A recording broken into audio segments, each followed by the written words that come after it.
It's Wednesday, May 3rd, 2023. It's World Press Freedom Day, and you are with us for another edition of Views of the News. Our weekly roundtable on media behaviors comes to you from the studio in the Reynolds Journalism Institute. I'm Amy Simons, and here with me are my colleagues Kathy Kiley and Ernest Perry. On our program this week, Elon Musk has a new plan for publishers: micropayments. Well, maybe not so new, but we'll talk about that. It's also coming at the same time that Twitter's founder, Jack Dorsey, is condemning Elon Musk's leadership and launches a new platform of his own. We're also going to remember some powerful voices on TV and radio lost this past week, including talk show host Jerry Springer and the voice of the Cardinals for nearly half a century, Mike Shannon. But we'll start with commemorations happening around the globe today in honor of World Press Freedom Day. Now, Kathy, you're spearheading one that was going on for a good chunk of the day at the School of Journalism. If you're watching us live online as we record this, it's still going on. If you're hearing us on KBIA in the evening, it's not too late to get in on it.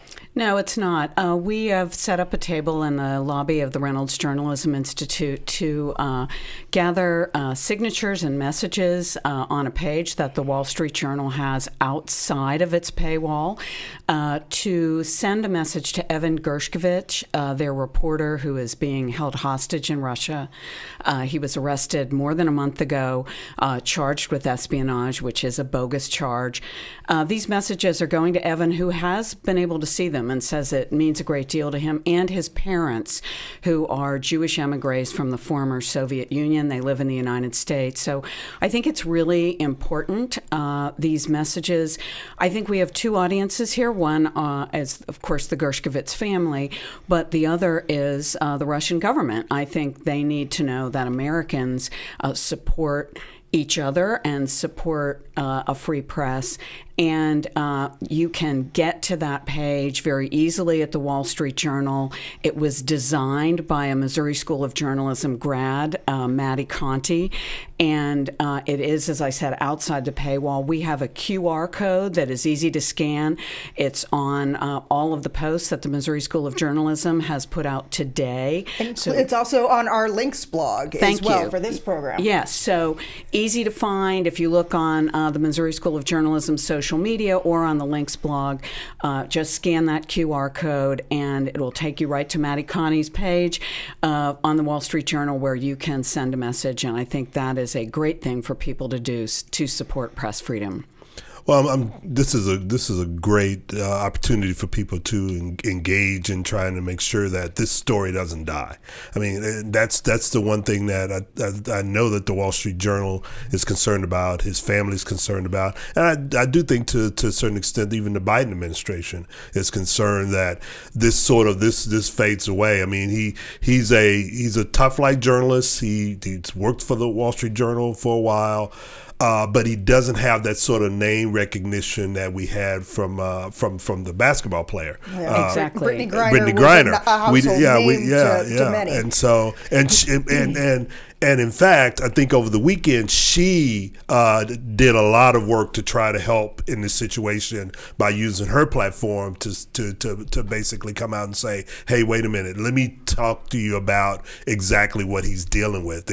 I can give you a firsthand account of what happens when you're arrested in a situation like this, and now all of a sudden you're put through all of these trials and tribulations that people don't really see the behind the scenes of what happens. So she's been talking a lot about that. Yeah, and I think that sense of isolation that we're trying to break through is one of the things that Evan's captors want him to think, that he's been forgotten and isolated. And so to the extent that we can send a message, not just to him, but to his captors, that we're not forgetting, it's really important. I also want to say, because this fits in with what Ernest was just saying, that this is he is the latest in a long line of journalists who have been captured and jailed. And we can't forget Austin Tice. I was just about to ask you about Austin Tice. Austin Tice. Is there an update on him and what? I thought I saw something quickly in passing this morning about his mom. More than 10 years in as a captive in Syria. His family has been active. I know the National Press Club had an interview yesterday with Austin's mother. And again, I think this is something that is really important for people to remember. I think this World Press Freedom Day, we have to recognize that world press freedom is under threat as never before. We have an Afghan journalist here at Mizzou. There are journalists in Costa Rica who had to flee from Nicaragua. I mean, this is a worldwide pandemic of authoritarianism, and it's going to take a lot of effort, I think, and thinking and commitment to make sure that not just world press freedom, but what it's a proxy for, democracy, can survive. One of the themes of this program the past few months has been the threat as well that Elon Musk and his changes at Twitter have had to democracy as well, and the free exchange of both facts and social criticism that have been under attack on Twitter here and abroad. Well, the founder of that platform, Jack Dorsey, came out and recanted his earlier support for Musk and his ability to run the company, just as Elon Musk announced his newest idea, one he suggests will be a win-win for Twitter and publishers alike. That idea is micropayments. Ernest, I read in one of the articles that was super sarcastic and kind of made me laugh, but the idea that micropayments is so old it dates back to the Book of Revelations. It's been tried. It's been failed. Where is Elon Musk coming up with this idea that he is suddenly going to be the one who makes them work? Yeah. Well, I don't know if it goes back to the Book of Revelation. It easily goes back 10 to 15 years, though. It goes back further than that. No, absolutely. Here's the thing. I don't know how he thinks that's going to work. And Dorsey basically came out and said, look, these kinds of gimmicks have been tried over and over and over again, and they just don't work. And I think the problem that Twitter has right now is Elon Musk and what he's done to the platform in terms of allowing those who spew misinformation and disinformation including himself, back onto the platform. The fact that he has, went in and gutted various parts of the organization, and the fact that it just doesn't seem to be anyone there who's minding the store to show that, hey, there needs to be some credibility here. So that's the problem. So you can come up with another way to finance what it is you're doing. Ernest had air quotes for our radio audience. You missed the Ernest Perry air quotes. Yeah, go ahead. But to finance what you're doing, but in the end, it's still a credibility issue. And that's part of the problem that he has. Well, and adding to the credibility issue again, there was something that I saw this morning that in the next round of punching NPR in the one-way punch, that he's now talking about the possibility of reassigning the @NPR handle to somebody else who wants it for their account as well. So just one more layer. Right. I wonder what that micropayment's going to be. Well, and as we talk about the micropayment idea, right? One of the things that came up is Jack Dorsey was engaging on the new social media platform that he created. It is very much Twitter-like. It's called Blue Sky, and it's in a beta phase right now. But one of the things somebody asked him the other day was if he felt that Elon Musk is still the best steward for the company, and he said decisively no. And went on to say that he thought that the company and the board would have been better off to allow Elon Musk to walk away from the bid that he had made. But the decision was that they were going to enforce that bid. They were going to make him go ahead and buy the company because they were afraid their only other choice would be hedge funds or activist investors who would come forward and buy it. I kind of looked at that statement and went, oh, so what'd they end up with anyway? Right, exactly. I mean, here's the thing. Now Dorsey is saying this, whereas when Elon Musk first put the bid up, Dorsey was one of the big names that sort of endorsed it. So now all of a sudden it's a problem. Well, you can cash in and then regret later, Yeah, right? yeah. You know, which is less than convincing. And so I think, this gets the fundamental problem here is that no one in the digital ecosphere, the platform sphere, wants to take on the responsibility of being a publisher. Because being a publisher means you take responsibility for your platform, you have some legal liability. They don't want that. And so they want to have a free-for-all. I mean, the other alternative in the equation that you just described, Amy, would be to reinvest in your company and to stick with what you're doing, which is what back in the old days publishers used to do because they enjoyed being parts of the community they helped build. And it wasn't all about dollars and cents. And I think that's where we really need to get to. If you want responsible publishing, you need to look for publishers who care about the community they serve as much as they do, or maybe more than they care about the bottom line. No, I think you're right there. I mean, you pointed out that they don't want to take legal responsibility. That's one, and the other is they want to make profit. And those two things are chief on their minds when they're going through this. And that community building part of it, they're not concerned. They're concerned about it as long as it doesn't cost me in court, and I can make a profit off of it. Otherwise, I'm out. And that's kind of, even the board itself was pretty much thinking in those terms. It's like, hey, we think we've run the course here, and we've gotten everything that we can get out of it. Let's see what we can get for it now while the getting's good. And the person that stepped up was Elon Musk. So what's the difference between Elon and another hedge fund or an activist or whatever? As long if they would have came in with a higher bid, that board would have taken that. Okay. Well, so if you stayed up late last night expecting to see Colbert or Kimmel or Seth Meyers, you did. But it wasn't a new show. It was a rerun. Late Night was the first to go dark yesterday after the Writers Guild of America went on strike at 12:01 Tuesday morning.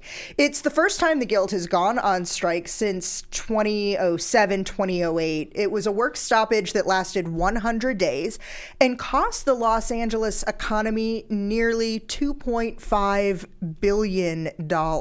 There are quite a few issues at play here, but the writers' biggest gripe is what they're calling unfair pay practices stemming from that centralized network and cable TV model to what's gone on with the streaming services. Yeah, the streaming part is what they're really fighting over, and what's happening there is that they're not getting paid for the residuals that are going to the streaming service. I mean, you got people out, writers out there who are getting like $7 checks for all the work that they put into, and they're basically saying, "Whoa, wait a minute, we've got to fix this because there are the streaming services and those who own the streaming services are using loopholes to not pay us what we feel like we should be owed," and that's what's led to where we are right now. And it's not like Friends, which could be on reruns, or Seinfeld, kind of what feels like in perpetuity on affiliate stations on cable or on TV, where those writers continue to make money off of that. You get that limited series on Netflix, and it just sits there forever. Right.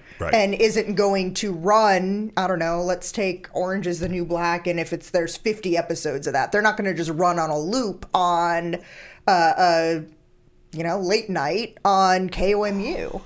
Yeah, well, I think that, this is it's a new model for, and I think for the way entertainment is being delivered, and I think the pay equity hasn't caught up, and so I think you have. And I think you see this, it's not just the writers in Los Angeles, but it's also, I think you're going to see this in professions across the board, people who are looking at what the CEOs are making, what the people in the C-suite are making as compared to what they make. And if you have people who are really making arguably one of the most important contributions, because none of those people can make their salaries if there's not the creative foundation for the entertainment. If they're getting on food stamp kind of Right. salaries, what's the equity there? And but I think this is a larger social problem that we've seen in our country over the last couple of decades. Is this really big separation between kind of the grunt workers on the assembly line and the people in the C-suites? There was always a salary difference, but I think the enormity of that difference has become so outrageous that it's infuriating people. And when people can't live and can't raise a family on their salaries, I mean, I worry about that with our own journalism students. I don't worry about Missouri School of Journalism students being able to get a job coming out of here.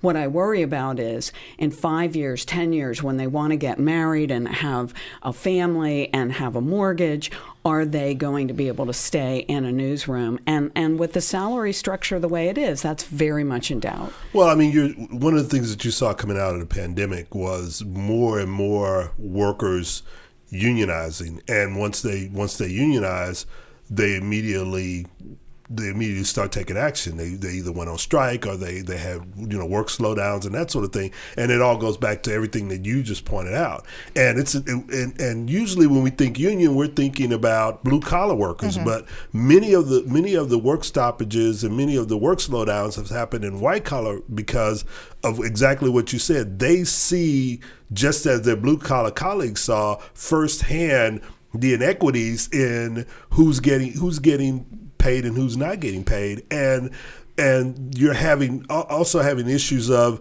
we live in cities where housing is going up, where inflation is taking a hold, all those things, and pay has not kept up with that, and that's one of the things that's happened with the writers. I mean, the fact that they went from writing for shows and series that were 20 episodes mm-hmm. long to 10 to 12, mm-hmm. and they're being paid by the episode. And so they see the inequity in that. It's like you're making just as much, the studios are making just as much money, if not more, from the 8 episodes as they were making from the 20, but that doesn't flow down to the writers. And that's a big part of the problem that they're having with the negotiations right now. Another thing that I'm going to spring on you that I found kind of interesting, Ernest, you and I have talked about the fact that over the last couple of weeks, I found myself listening to a lot of Canadian podcasts and reporting from the CBC, and was listening to a podcast from the Globe and Mail overnight when I should have been sleeping, that was getting into big detail as well about the new law that was passed in Canada late last week that is also going to require streaming services to have a minimum of 30% of their content be from Canadian producers, to bring some of those jobs back to Canada and to serve a Canadian audience in doing that. And they were also saying that Australia is watching very closely, that they may end up following suit as well, which I'm excited, maybe because I've been watching and listening to all this Canadian content lately. But if you've watched any of the dramas that come out of Australia, if you've watched any of the Canadian television that's on Netflix, I think it's actually a win-win for people around the globe if there's greater distribution of that content. I hear what you're saying. Yeah. I think the challenge there is, okay, if you're gonna have this requirement in Canada and this requirement in Australia, mm-hmm. what kind of impact is that going to have in the United States, where you have the bulk of the content coming out, the bulk of the writing and that sort of thing is coming out for these streaming services? So it's actually a greater competition for the striking workers. It could be greater competition for the striking workers. Okay. Well, every once in a while, I end up sharing a little fun fact with you that I can't believe I'm actually sharing, that I'm actually saying it out loud on the radio, on TV, on the internet, whatever, but here it goes. In January 1997, I was in the audience in the front row of the Jerry Springer Show. My dad took me and some of my college roommates after winning a VIP ticket package in a charity raffle, and that VIP access got us front row seats right on the aisle. I think it took me all of like an hour after the whole experience ended to be completely mortified by everything that had gone on there. And I don't think I actually watched another episode of the Jerry Springer Show intentionally again. But I have to tell you, that man had quite the impact on the development in the future of spectacle television, of those talk shows, air quotes, written to become a model for reality TV into the early 90s. Yeah, 100%. Or in the early 90s and into the 2000s. Yeah, 100%. I had the same thought, Amy, when Jerry Springer died, that he was really the precursor of reality TV as we know it. And I would say kind of a shock jock. He was a television version of the shock jock. And I think... I think his passing is an opportunity for us to sort of meditate a little bit on the impact that has had and how that has, for better or worse, desensitized us to so much really rough talk and performative rage, shall we say? Thank you. That is an excellent way to put it. Can I Thank add you. from personal experience what the performative rage really was, because it was performed. We were warned in the break right before the fight was going to happen. It was a, hey, hold your seats. Don't So it's like freak studio out. wrestling. There's going to be a fight as soon as we come back from this break. Just be ready. All right. Yeah, I know. Performed Yeah, rage. performative rage. For a lot of people outside of the city of Chicago, he was the ultimate showman, right? He was this guy who was, and I'm not just going to say Chicago, I'm going to say outside of Chicago in Cincinnati, where he was on the city council Yeah. and then mayor. disgraced, Yeah, and then yeah. mayor, and Left was, in some scandal. Yes, yes, he did, and you can read more about that in some of the obituaries and the remembrances that are linked to our Links blog. Outside of those two cities, he was truly the bizarro world showman. In those two cities, he had a storied past. He was the guy who every time somebody went low, he went just a little bit lower because there was money to be made in whatever it was that was put in front of him. In Chicago, his legacy in the NBC tower really is that he changed the face of television news. Lyle Banks, then the general manager in 1998 of WMAQ, and news director Joel Cheatwood decided to bring him on as a regular commentator on the 10 o'clock news. And that was because he had done a lot of commentaries that had won several Emmys in Cincinnati as well. And the newsroom strongly protested this move. Carol Maureen, who is a multiple Murrow and Emmy and Peabody winner, she resigned in protest, followed by her co-anchor, Ron Majors. Each of them moved on to other stations, taking what was at the time the powerhouse station. And as they moved on, that legacy was changed in that very day because ABC, WLS, where Majors went on to become that powerhouse that since 1998 has completely controlled that television news market because of Jerry Springer. And two commentaries before he left. Well, I mean, you're right. It was all about money. I mean, the show was. I mean, when it first started out, it didn't have that performative rage in it.